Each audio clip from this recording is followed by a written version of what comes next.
Joriy yilda viloyatimizda jami 43,9 ming gektar maydonda suv tejovchi texnologiyalar joriy qilish rejalashtirilgan.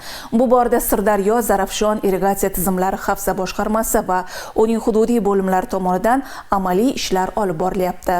O'tgan yillar davomida viloyatimizda 148,2 ming gektar maydonning 69,9 ming gektarida tomchilatib, 15,6 ming gektarda yomg'irlatib, 4,9 ming gektarda diskret, 57,9 ming gektarda boshqa turdagi suv tejovchi texnologiyalar joriy qilindi. Joriy yilda bu ishlar davom ettirilgan holda 43,9 ming gektar maydonning 9,5 ming gektariga tomchilatib, 3 ming gektarga yomg'irlatib, 3,4 ming gektarga diskretli sug'orish, shuningdek salkam 6 ming gektar maydonga boshqa turdagi suv tejovchi texnologiyalar tatbiq etiladi. Shuningdek 22 ming gektar maydonda lazerli tekislash amalga oshirilishi natijasida hammasi bo'lib 682 million metr kub suvning tejalishiga erishiladi. Shu maqsadda Sirdaryo Zarafshon irrigatsiya tizimlari xavfsizlik boshqarmasi va uning hududiy bo'limlari tomonidan tizimli ishlar amalga oshirilmoqda. Xususan Sharof Rashidov tumanida joriy yilda rejadagi 5200 gektar maydonning 1200 gektariga tomchilatib va yomg'irlatib sug'orish texnologiyalarini o'rnatishga kirishildi. 1,2 ming gektardan ziyod maydonga boshqa turdagi suv tejovchi uskunalarni o'rnatish va 3 ming gektar maydonda esa lazerli tekislash ishlari amalga oshirishga tayyorgarlik ko'rilyapti.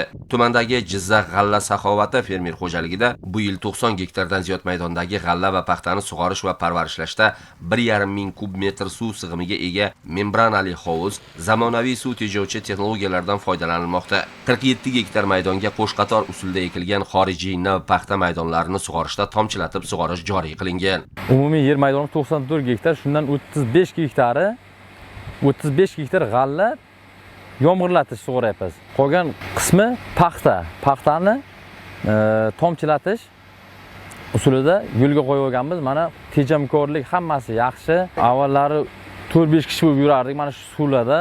Mana 17 gektarini masalan oldik, bir sutkada sug'orib chiqib ketdik mana tomchilatishdi paxtanikini. O'ylaymanki, paxta ham, g'alla ham bu yil xudo xolasa yaxshi hosil olamiz degan umiddamiz. Sohaga suv tejovchi texnologiyalarni keng tatbiq etish suv sarfini 40-50% gacha kamaytiradi. Mineral o'g'itlarni to'g'ridan-to'g'ri o'simlik ildiziga yetkazib berish evaziga samaradorlik oshadi. Shu bilan birga yerlarning sho'rlanishi va eroziyaga uchrashi oldi olinib, tuproqning unumdorlik qatlami saqlab qolinadi. Shu bois soha xodimlari tomonidan viloyatimizning barcha hududlarida maqsadli ishlar amalga oshirilmoqda.